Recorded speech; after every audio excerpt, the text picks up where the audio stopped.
할렐루야. 오늘도 하나님이 예비하신 은혜가 있는 줄을 믿습니다.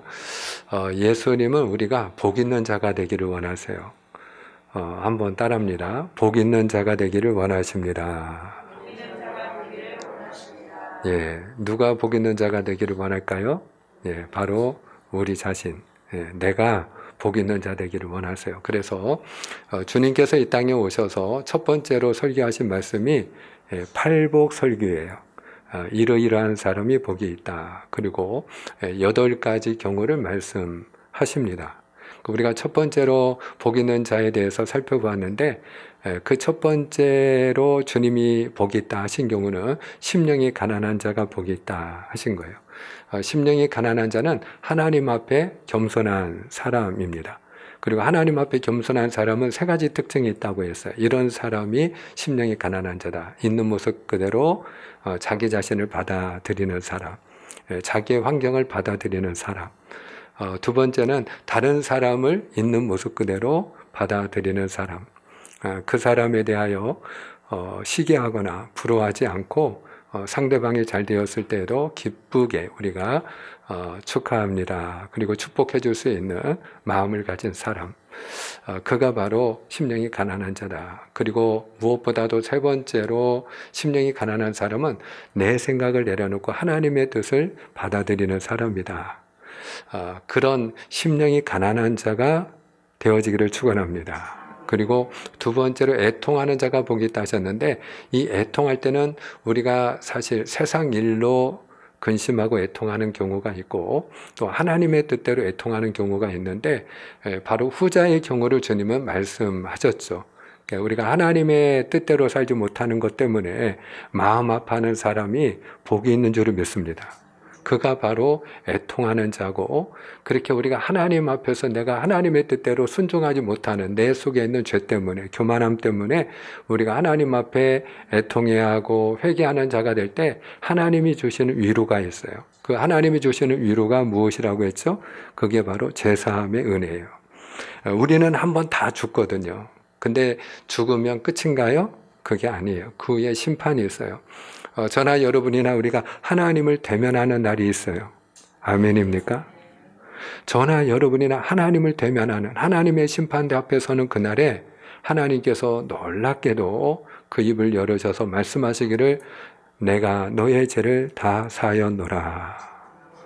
하나님께서 우리를 향하여 죄사함의 그런 용서의 말씀을 들려주실 때 그 용서의 그 확언을 듣는 것보다 더 큰 복은 없기 때문에 우리가 애통하는 자에게 주시는 그 복이 크다 하는 것을 함께 또한 보았습니다. 오늘은 3번째로 복 있는 사람에 대해서 주님이 말씀을 하시는데요. 온유한 자가 복이 있다 이렇게 말씀을 하셔요. 한번 따라합니다. 온유한 자가 복이 있습니다. 여기서 온유하다 하는 것은 원어로 말하면 프라우스입니다. 프라우스라는 단어는 3가지 경우에 사용을 합니다. 우리가 병이 나면 어떤 현상이 나타나죠? 열이 납니다.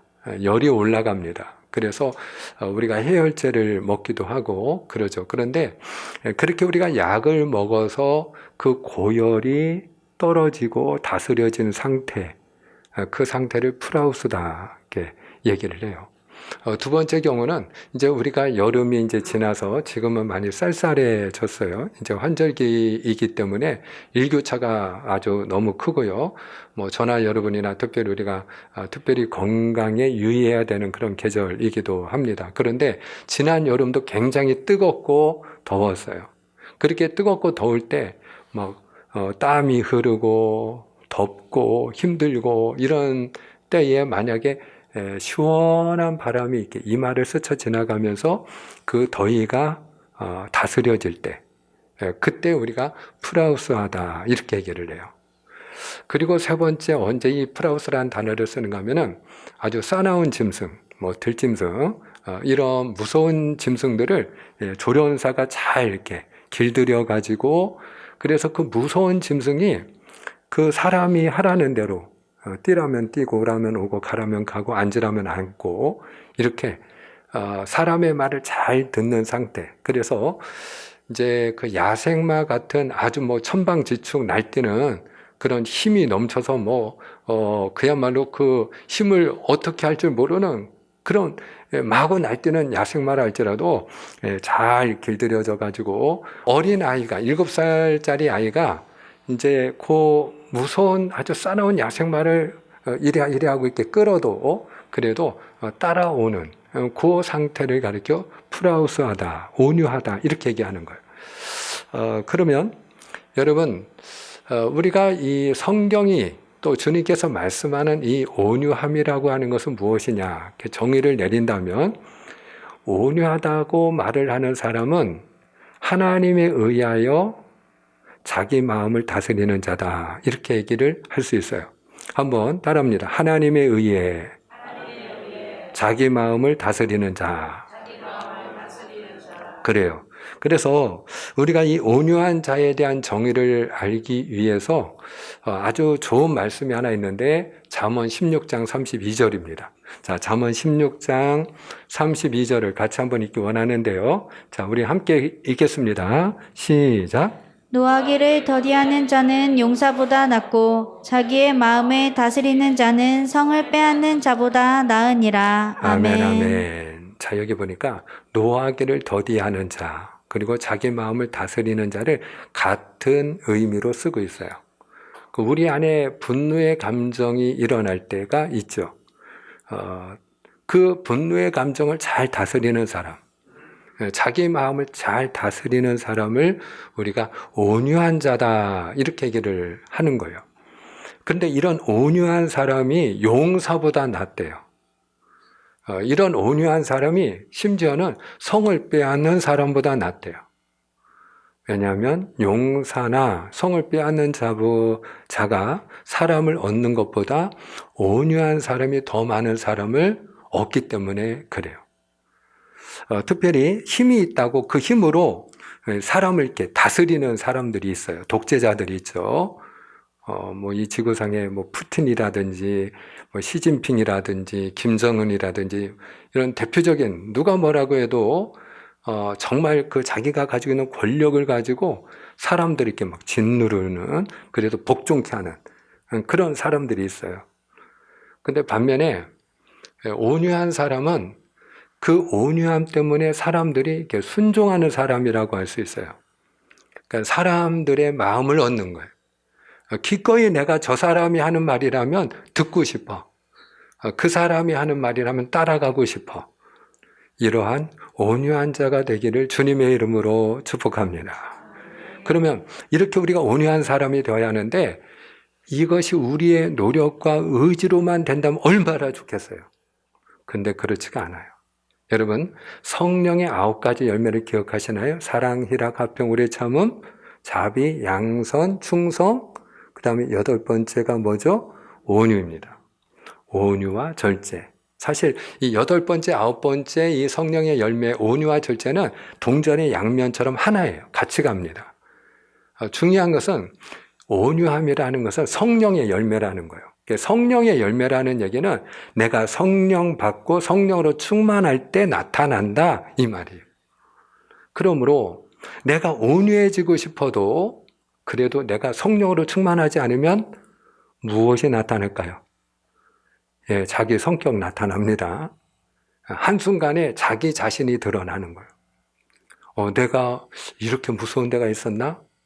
나도 모르게 눈을 무섭게 뜨고 말을 무섭게 하고 거칠게 하고 함부로 하고 다투고 싸우고 성질을 내고 만약에 누군가가 몰카처럼 이렇게 카메라로 찍어가지고 나중에 보여주면 이게 정말 내 모습인가? 이거 완전히 미친 거 아니야? 이렇게 생각이 될 정도로 전혀 다른 모습이 나타날 때가 종종 있어요. 특히 혈기 있는 분들이 있죠. 근데 이게 사람의 의지로 다스려지지 않아요. 그러므로 우리가 성령으로 충만해야 될 줄을 믿습니다. 성령으로 충만할 때 우리가 온유함이 드러나게 되었어요. 그냥 성령으로 충만해지면 온유해져요. 온유하지 말래도 그냥 온유해집니다. 성령 받은 사람들의 얼굴을 보면 무서워요, 편안해요? 편안해요. 어떤 사람은 가까이 가기가 무서운 사람이 있죠. 왠지 꺼리 끼고 무섭고 피하고 싶고 뭐 직장에서도 이렇게 무서운 상사가 있어요. 그러면 괜히 안 부딪히려고 이렇게 피해 다니는 그런 사람들이 있죠. 근데 반면에 어떤 사람은 지위하고 상관이 없어요. 그가 아무리 높은 지위를 가진 사람이라 할지라도 이렇게 좀 다가가고 싶고 그렇게 같이 있고 싶은 그런 편안한 그런 사람이 있지요. 그런데 이런 온유함이 언제 나타나느냐? 우리가 성령으로 충만할 때. 그러면 우리가 성령으로 충만함을 받아야 되는데 언제 충만해지느냐? 하나님 앞에 우리가 엎드릴 때, 하나님 앞에 기도할 때, 그때 여러분 우리가 하나님의 영으로 충만해지는 줄 믿습니다. 그리고 하나님의 말씀을 내 마음에 붙들고 하나님의 말씀을 묵상하는 사람이 될 때 결국은 기도와 말씀이에요. 따라합시다. 기도와 말씀. 그러니까 하나님 앞에 내가 엎드리면 엎드릴수록 성령으로 충만해지고요. 내가 하나님의 말씀을 묵상하면 묵상할수록 하나님의 영으로 충만해져요. 그래서 내가 온유한 사람이 돼요. 저의 경우에는 이제 저희 어머님이 혈기가 있는 분이셨거든요. 그래서 무서운 분이셨어요. 평소에는 인자하신데 이제 한순간에 혈기가 나타나면 그야말로 보이는 게 없다고 하죠. 너무너무 무서운 거죠. 그때는 어머니가 아닌 거예요. 혈기가 났다. 그러면 이제 그때는 무조건 이제 도망가든지 피하든지 하여튼 그 앞에 있으면 안 돼요. 너무나도 무서워서. 무슨 일이 일어날지 몰라요. 근데 이제 이런 혈기도요, DNA가 있더라고요. 그래서 이제 저의 경우에도 제가 알아요. 제 안에 혈기가 있어요. 그래서 제가 하나님 앞에 저도 그걸 놓고 많이 기도를 했죠. 그러면서 특별히 제가 붙든 말씀은 야고보서 1장 19절 20절입니다. 그 말씀을 제가 많이 묵상을 했어요. 성내기를 더디하라. 사람의 성내는 것이 하나님의 의를 이루지 못함이니라. 아무리 내가 옳은 말을 해도 소용없어요. 바른 말을 해도 소용없어요. 내가 하는 말이 진리의 말이라 할지라도 내가 화를 내서 얘기를 하면요, 그러면 다 쏟아붓는 거예요. 상대방이 받아야 안 받아요? 안 받아요. 들어야 안 들어요? 안 들어요. 아무리 내가 좋은 음식을 해서 상대방에게 준다 할지라도 오물이 묻어 있거나 더러운 그릇에 담아서 주면 상대방이 받아요? 안 받아요? 안 받죠. 우리 같아도 쳐다도 안 보죠. 아무리 음식이 비싼 음식이면 뭐예요? 아무리 좋은 음식이면 뭐예요? 아무리 건강에 좋은 웰빙 식품이면 뭐예요? 그릇이 더러우면요, 벌써 우리는 쳐다도 보지 않습니다. 똑같아요. 내가 하는 말이 틀렸어? 아무리 강변을 하고요, 그리고 본인이 목소리를 높여도 아무리 정말로 내가 하는 말이 옳다 할지라도요, 화를 내는 순간에 상대방이 듣는다 안 듣는다? 듣지 않아요. 다 쏟아붓는 거예요. 그러니까 하나님의 말씀은 정말 생명의 말씀, 진리의 말씀이에요. 성내기를 더디해라. 사람의 성내는 것이 하나님의 의를 이루지 못함이니라. 하나님의 뜻을 이루지 못한다는 거. 그래서 하나님의 그 말씀을 묵상하면서 저의 경우에는 많이 제가 도움이 됐어요. 자, 그러면 이 시간에 우리가 성경이 이야기하는 그럼 온유한 사람은 어떤 사람인가? 우리가 온유한 사람은 하나님에 의해서 그 마음을 다스리는 자라 그랬어요. 마음을 다스리는 자. 한번 또 따라할까요? 마음을 다스리는 자. 자, 우리가 그러면 마음을 다스리는 사람, 자기 마음을 다스릴 줄 아는 사람이 온유한 사람인데, 우리가 언제 어떤 상황에서 자기 마음을 다스리는 자가 되어야 할까? 그래서 우리가 온유한 사람이 될 수 있을까? 자, 성경을 통해서 우리가 살펴볼 수 있는데요. 여러분, 우리가 성경에서 온유한 사람을 이야기할 때 대표적인 사람이 누가 떠오르시나요, 혹시? 그렇습니다. 모세라고 답을 한 분은 보겠습니다. 모세입니다, 모세.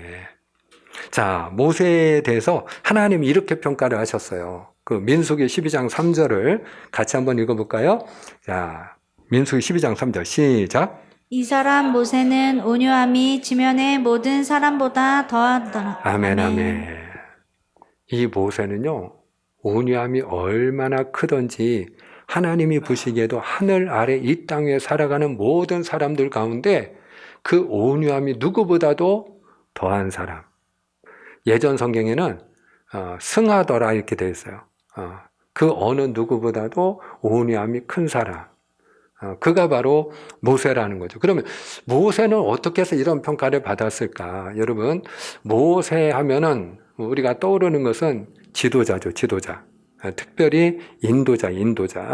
이스라엘 백성들이 애굽에서 종살이할 때 애굽 땅에서 200만이 넘는 이스라엘 백성들을 구원한 사람. 그리고 꺼내 주었을 뿐만 아니라 40년 동안의 그 광야 생활을 잘 인도한 사람. 그래서 가나안 땅으로 들어가게 도와준 사람. 그 사람이 바로 모세이죠. 자, 그러면 이렇게 위대한 사람이라면, 이렇게 위대한 지도자라면 모든 백성들이 다 존경하고 잘 따랐겠지요? 백성들이 모세를 사랑하고 순종했겠지요? 그렇지 않아요. 모세가 종살이하고 있는 이스라엘 백성들을 애굽에서 꺼내기 위해서 얼마나 애를 썼는지 몰라요. 그런데 모세가 애를 쓰면 쓸수록 목숨을 걸고 애굽의 바로 왕과 싸우면 싸울수록 이스라엘 백성들은 누구를 원망했을까요? 자기들을 붙잡고 있는 애굽의 바로 왕이 아니고 모세를 원망하는 거예요. 아니, 네가 뭔데? 너 때문에 우리가 더 살기 힘들지 않냐? 너 때문에 우리가 더 학대받는 거 아니냐? 너 때문에 우리가 더 미움받는 거 아니냐? 너 때문에 우리가 더 고생하고 있지 않냐? 그러면서 자신들을 목숨을 걸고 구원하려고 일을 하는 모세를 원망했어요. 불평을 했어요. 비난을 했어요. 심지어는 그들이 이제 하나님의 은혜 가운데 그 모세를 통해서 애굽에서 나왔어요. 그런데 광야는 먹을 게 없잖아요. 마실 게 없잖아요. 그럼에도 불구하고 모세가 그 백성을 위하여 기도할 때 하나님이 반석에서 물이 나게 하셔서 그래서 모세를 통하여 마실 물을 공급해 주시고 그리고 먹을 만나와 메추라기를 주셨어요. 그런데도 불구하고 이스라엘 백성들이 감사했나요? 그렇지 않아요. 우리가 애굽에서는 파와 부추와 마늘과 온갖 양념 해가지고 양념고기 해가지고 불고기도 해먹고 우리가 각종 과일도 신선한 야채와 함께 먹고 우리가 그때는 잘 먹고 살았는데 이게 뭐냐는 거예요. 우리가 네 말 듣고 광야 나왔더니 만나밖에 없다 이거죠. 눈 뜨고 먹으려고 하면 만나밖에 없는 거야. 메뉴가 1년도 아니고 40년 내내 메뉴가 하나야. 만나밖에 없는 거야. 그러니까 얼마나 또 모세를 원망하고 우리 이 고생시키려고 우리를 여기서 줄여 죽게 하려고 그래서 애굽에 매장지가 없어서 그래. 야, 너 우리를 이 광야에다 묻으려고 데리고 나왔구나. 막 이러면서 얼마나 비아냥대고 비웃고 비난하고 대적을 했는지 몰라요. 심지어는 모세를 향하여 하나님이 너하고만 말씀하냐? 우리하고는 말씀 안 하냐? 그러면서 대적하는 일들도 일어났어요. 자, 누군가가 나를 원망해요. 막 불만을 얘기해요. 그러면 상대방에 대해서 우리도 원망하는 마음이 생기잖아요. 상대방이 나를 비난하고 정죄해요. 그러면 나도 상대방에 대해서 비난하는 마음이 생기잖아요. 상대방이 나를 대적하면 나도 상대방을 대적하는 마음이 생기는 게 인지상정이잖아요. 신문대로 다 그렇게 내 마음에서 나타나기 마련이잖아요. 그런데 여러분, 중요한 것은 모세는 왜 온유한 사람이 되었느냐?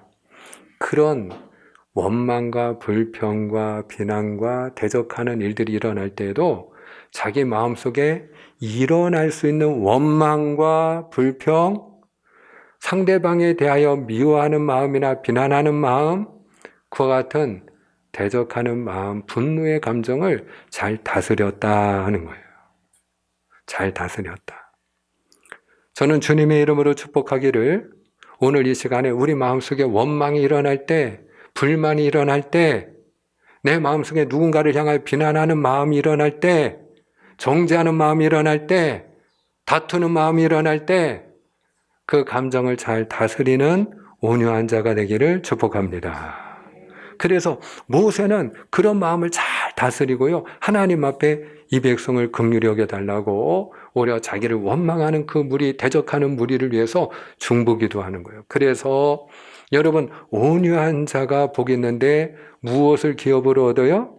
땅을 기업으로 얻으리라 말씀하신 것처럼 이 모세의 온유함 때문에, 모세가 온유한 사람이었기 때문에 모세를 통하여 이스라엘 백성들이 약속의 땅 가나안에 들어가게 된 줄로 믿으시길 바랍니다. 그리고 아브라함이 또한 온유한 사람이었는데요. 여러분, 아브라함이 재산이 많았어요. 그런데 이제 하루는 이 아브라함 밑에 있는 목자들하고 이 조카 롯의 목자들이 서로 시비가 붙어서 서로 다투는 거예요.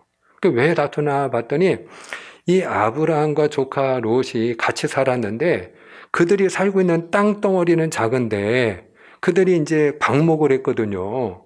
그러니까 이제 뭐 이 약물이가 됐든 염소떼가 됐든 낙타가 됐든 이렇게 풀어놓으면 이제 지들이 알아서 뜯어먹고 사는 건데, 그런데 중요한 건 꼴이 적은 거야. 꼴이 생각보다 그 가축들이 먹을 그 꼴이 그게 부족한 거예요. 그러니까 서로 여기가 우리 영역이니까 너는 저리 꺼지라고 하고, 왜 우리가 가느냐고 하고, 네가 가야 되지 않느냐고 하고, 서로 자기 가축들을 끌고 와가지고 자기들이 먼저 여기 차지했으니까, 우리가 먼저 도착했으니까 우리 땅이라고 하고, 우리가 먹인다고 하고, 우리 가축 먹일 양식도 없다고 하고, 이렇게 날마다 싸우는 거예요. 그래서 하루는 아브라함이 조카 롯을 불렀어요. 조카야, 이리 와봐라. 네 앞에 좋은 땅이 있지 않냐. 너가 더 좋은 땅을 선택해. 네가 우하면 내가 좌하고, 네가 좌하면 내가 우할게. 그리고 선택권을 누구한테 양보를 하는 거예요? 예, 조카 롯에게 양보하는 거예요. 여러분, 힘이 누가 더 세요? 아브라함이 더 세요. 그리고 누가 권리를 주장할 수 있어요? 아브라함이 주장할 수 있어요. 왜냐하면 그 조카 롯은 아브라함 때문에 먹고 사는 사람이거든요. 그 아브라함이 작은 아버지인데 그 조카가 작은 아버지인 아브라함을 따라와 가지고 다 아브라함이 챙겨준 거예요. 그 롯이 가지고 있는 가축들도 아브라함이 다 나눠준 거예요. 그러니까 내가 너한테 이렇게까지 해줬는데 네가 지금 나한테 이럴 수 있냐. 그리고 아브라함이 쫓아낼 수도 있고요. 아브라함이 먼저 좋은 땅 선택한 다음에 너는 저쪽으로 가. 이렇게 얘기할 수 있는 거예요. 그런데 아브라함이 양보해요. 어떻게 이게 가능했을까요? 중요한 포인트. 자기 안에 있는 욕심을 다스렸기 때문이다 하는 거예요. 여러분, 우리가 살다 보면 갈등이 일어나요. 서로 다툴 때가 있어요. 왜 다투죠? 서로 이해관계가 얽힐 때, 뭐 돈 문제라든지 뭐 하여튼 이 이해관계가 얽히면 형제 간에도 뭐 어릴 때부터 서로 더 많이 먹겠다고 싸우고 다투고 막 이러면서 자라잖아요. 그래서 야, 형님 그러면 돼? 동생이 그러면 돼? 그래가지고 야, 이리 줘. 엄마가 나눠주면 그대로 먹어. 이래가지고 엄마가 중간에서 개입하기도 하고 뭐 이러지 않습니까? 근데 여러분, 우리가 이제 성장한 다음에도 이런 이해관계가 얽히면 뭐 밥그릇 문제라든지 이런 거 있으면 사람들이 양보해요, 안 해요? 안 하죠. 누가 내 밥그릇 양보합니까? 건드면 난리 나는 거죠. 그래서 이해관계가 얽혔다 그러면 그냥 죽기 살기로 서로 싸우고 다투고 그리고 갈등이 일어나는 거예요. 형제 간에도 원수가 되는 거예요. 그런데 여러분, 어떤 사람이 온유한 사람이라고요? 그렇게 이해관계가 얽혀서 갈등이 일어나고 다툼이 일어날 때 자기 욕심을 다스리는 자가 온유한 자입니다. 한번 따라합니다. 욕심을 다스리는 자. 그러니까 우리 안에 분노의 감정을 다스리는 자도 온유한 사람이지만 내 속에 있는, 내 안에 있는 욕심을 다스리는 자가 또한 온유한 자입니다. 그리고 우리가 온유한 사람을 생각할 때 다윗을 생각할 수 있는데요. 여러분, 다윗이 10년 동안 도망자의 삶을 살았어요. 누구 때문에? 사울 왕 때문에. 근데 사울 왕이 다윗을 죽이려고 하는 거는 다른 죄가 아니라 역적 죄인이라는 거예요. 역적 죄인. 저놈이 내 자리를 넘본다는 거야. 그래서 마땅히 죽어야 될 죄인이라는 거예요. 그러면서 이 사울 왕이 1, 2년도 아니고요. 10년 동안 쫓아다녀요.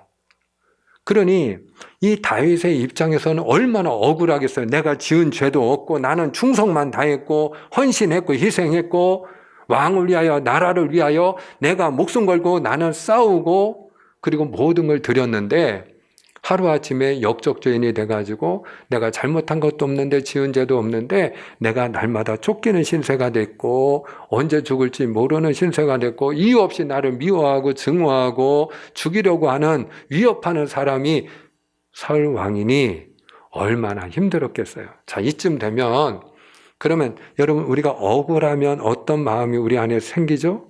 원한을 품게 돼요. 원한. 어디 두고 보자. 내가 지금은 힘이 없지만 내가 힘이 생기기만 해봐라. 가만두나. 두고 보자. 그래서 정치 보복도 일어나는 거 아니겠습니까? 권력을 잡으면 권력이 바뀌면 이런 일들이 일어나잖아요. 왜? 그 마음에 원한이 있는 거예요. 두고 보자. 여러분, 그런데 다윗이 왜 온유한 사람이냐?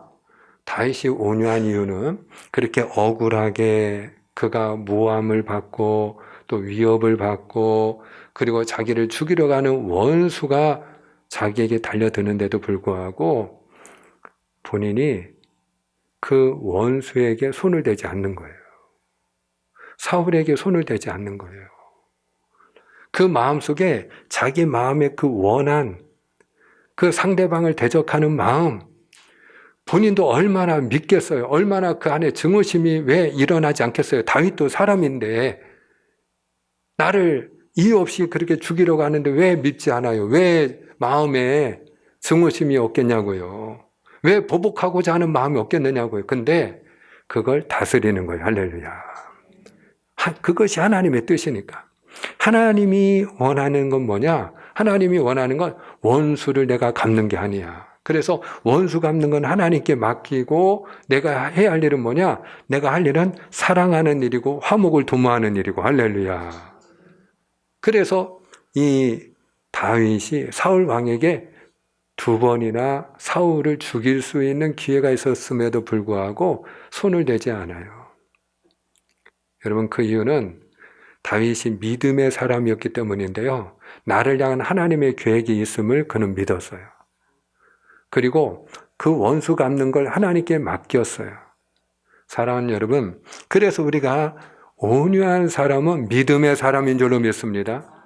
성령이 충만한 사람인 줄로 믿습니다. 그래서 원한을 품지 않는 거예요. 요셉이 그랬잖아요. 형들한테 팔려왔는데도 형들에 대한 원한을 품어요, 안 품어요? 원한을 품지 않아요. 우리 같으면 원한 품을 만하죠. 원망할 만하죠. 힘이 있으면 보복할 만하죠. 그런데도 요셉이 형들에게 보복하기는커녕 형님들 걱정 마세요. 두려워하지 마세요. 내가 형님들뿐만 아니라 형님들의 자녀들도 내가 다 책임질게요. 그리고 저기 기름진 땅이 있는데 거기 가서 우리 같이 살아요. 이러면서 여러분 요셉이 형님들을 먹여 살리는 요셉이 되고 온 백성을 먹여 살리는 요셉이 되잖아요. 다 하나님의 계획이고 하나님의 뜻이라는 거 아니겠어요? 그렇습니다. 사랑하는 여러분, 오늘 우리 마음속에 원한, 보복하고자 하는 마음, 미워하는 마음, 증오심, 이와 같은 마음들을 잘 다스리는 자가 온유한 자인 줄로 믿습니다.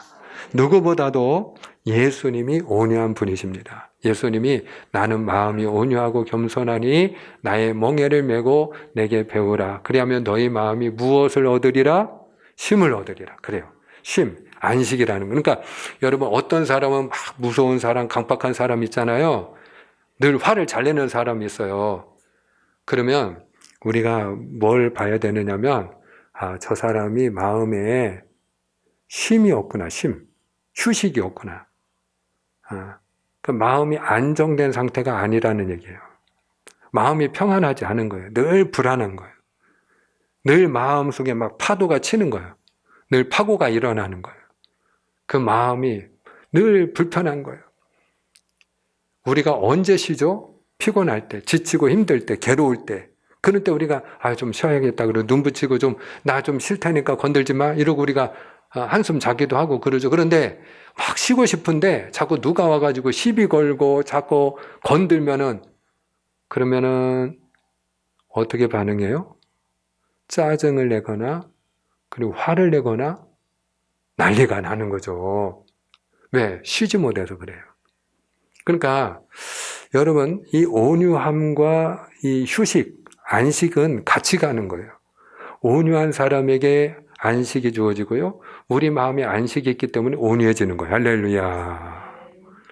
그런데 여러분, 우리가 누구를 바라볼 때 온유한 사람이 되느냐? 예수님을 바라볼 때 온유한 사람이 되는 줄을 믿습니다. 우리가 이 온유한 마음을 시적으로 잘 표현한 사람이 이혜인 수녀인데요. 그 이혜인 수녀가 꽃마음, 별마음이라고 하는 그 시를 지었는데 우리의 온유한 마음을 꽃마음과 별마음으로 비유를 했어요. 오늘 저는 이 이혜인 수녀의 그 꽃마음과 별마음 그 시를 소개함으로 말씀을 맺고자 합니다. 이 시간에는 우리 사랑하는 지혜정 집사님이 시를 낭독해 주시겠습니다. 오래오래 꽃을 바라보면 꽃마음이 됩니다. 소리 없이 피어나 먼 데까지 향기를 날리는 한 송이의 꽃처럼 나도 만나는 이들에게 기쁨의 향기 전하는 꽃마음 고운 마음으로 매일을 살고 싶습니다. 오래오래 별을 올려다 보면 별마음이 됩니다.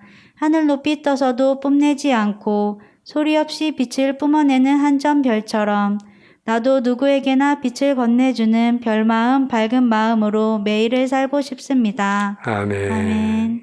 여러분, 우리가 하나님의 말씀은 아니지만 공감하시죠?